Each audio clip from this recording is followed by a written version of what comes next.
Now listen here, Harrison. I don't care how we do it, but you're coming out of this tunnel. Have fun. Do you really think we could get him out, sir? I don't know, but we can only try. And so try they did. They tried pushing him. They tried pulling him. They tried just about everything.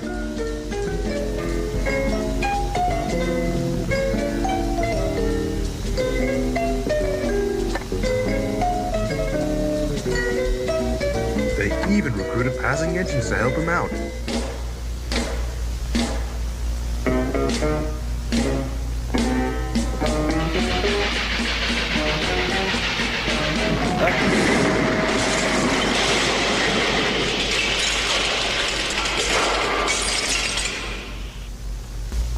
Eventually, the stunt director gave up.